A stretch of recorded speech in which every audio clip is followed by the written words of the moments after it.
シャヤーズナブルとは何者だったのか。シャヤーズナブル本名キャスバルレム大君は宇宙世紀における最も象徴的な存在の一人であり、その生涯は復讐理想宿命というテーマに支配されていた。彼は一年戦争では赤い彗星として名を馳せ、グリプス戦役ではエウーゴの英雄クワトロバジーナとして戦い、最終的には第二次ネオジオン戦争で地球連邦政府に最後の戦いを挑む。その人生は父の理想を継ぐために戦い、ザビ家への復讐心から戦場を駆け抜け、ニュータイプの未来という理想に向かって突き進む運命を歩んだ。彼の人生を彩ったのは父の理想と復讐という個人的な動機であり、またニュータイプの未来という壮大なビジョンであり、これらが絡み合いながら彼の戦いは続いていった。シャヤーズナブルの存在はジオンの理想の象徴であり、またその復讐劇は多くの人々に影響を与えた。そして彼の名は宇宙世紀の歴史に永遠に刻まれることとなった。幼少期とキャスバルレム大君の誕生 UC0057UC0068 一ジオンの指導者の息子として、宇宙世紀57年、シャー・キャスバルはサイド3の指導者であったジオンズム大君の息子として誕生。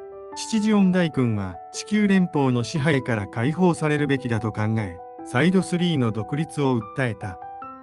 その理想は後にジオン公国の成立を促す原動力となるが、父の死後、彼の理想はザビ家によって裏切られ、サイド3を支配することになる。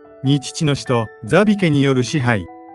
UC68 年、ジオンズム大君は突然の死を遂げる。暗殺の可能性が高く、その背景にはザビ家でギンソドザビの陰謀があった。ザビ家はキャスバルの父であるジオン大君を排除し、サイド3を支配下に置いた。これにより、キャスバルと妹セイラ・アルテイシアはザビ家から狙われ、亡命することとなる。逃亡とシャワーズナブルの誕生 UC69 年、キャスバルシャワは母アストライアと共に地球へ亡命。地球ではシャヤーズナブルという偽名を使い、身分を偽って生活を始める。その後、ジオン軍士官学校に入学し、ザビ家への復讐を心に誓い、戦士としての道を歩み始める。一年戦争 UC0079 赤い彗星の伝説。一士官学校での復讐計画。UC75 年、シャーはジオン軍士官学校を卒業し、ジオン公国軍に入隊。そこでザビ家のバッシガル・マザビと親しくなり、彼を復讐のための駒として利用することを決意する。その後、シャーは戦場で活躍し、圧倒的な戦術眼と操縦技術によって赤い彗星の異名を得る。2ルーム戦役と赤い彗星の異名 UC79 年1月、ルーム戦役が勃発。シャーはわずか3機のザクで連邦艦隊を撃破し、その戦果で赤い彗星として名を馳せる。その卓越した戦術と圧倒的な操縦技術は連邦軍に恐れられ、ジオン軍内でも英雄扱いされるようになる。サンガル・マザビの死と復讐の始まり。地球侵攻戦において、シャーはガル・マザビを意図的に戦死させることで復讐を果たす。その後、シャーはガルマを裏切ったことにより、軍内で不安定な立場となる。これが彼のザビ家への復讐を強く意識させる契機となった。4終戦間際の反逆。アバオア空戦役 UC79 年12月でキシリアザビを暗殺し、父ジオン大君の仇を討つ。その後、ジオン公国は敗北し、シャーは戦後、姿を消し、地球圏から去る。クワトロバジーナとしての再起 UC0084UC0088 一エウーゴへの参加。UC84 年、シャーはクワトロバジーナという偽名を使い、反ティターンズ勢力であるエウーゴに参加。連邦政府の腐敗とティターンズの横暴を目の当たりにし、父ジオン大君の理想を再び胸に抱き、戦いを続ける決意を固める。200式のパイロットとして、エウーゴの主力モビルスーツ100式に登場し、グリプス戦役で活躍。シャーはその戦闘能力を再び証明し、アムロレイと再会。彼らの間にはガラースンの死という過去が重くのしかかっていた。サンダカール演説。サンダカール演説 UC87 年、シャーはダカール演説にて自身の正体を明かし、ティターンズの横暴を地球圏に訴える。この演説は連邦軍内での反ティターンズ派を刺激し、地球圏に大きな影響を与えることになる。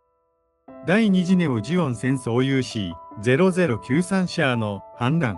1ネオジオンの指導者として復活 UC90 年、シャーはネオジオンの指導者として復活。彼は人類は地球を捨て宇宙に適応すべきだと語り、再びジオンの理想を掲げ、地球連邦政府と対決。2. アムロレートの最終決戦。アムロのニューガンダムとの最後の戦いが繰り広げられる。シャアはサザビーに登場し、アムロとの激闘を繰り広げるが、最終的に敗北。アクシズが地球に落下する寸前、アムロとその仲間たちの意志でアクシズを押し戻し、落下は阻止される。シャアはその後、消息不明となる戦死した可能性が高い。シャヤーズナブルの宿命。一復讐と理想の狭間で、シャアの人生は父の理想を引き継ぎ、ザビ家への復讐を果たすために戦い続けた。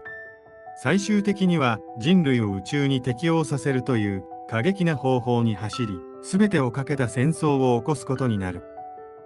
2. アムロレートの宿命。アムロはシャアにとって唯一対等に戦える相手だった。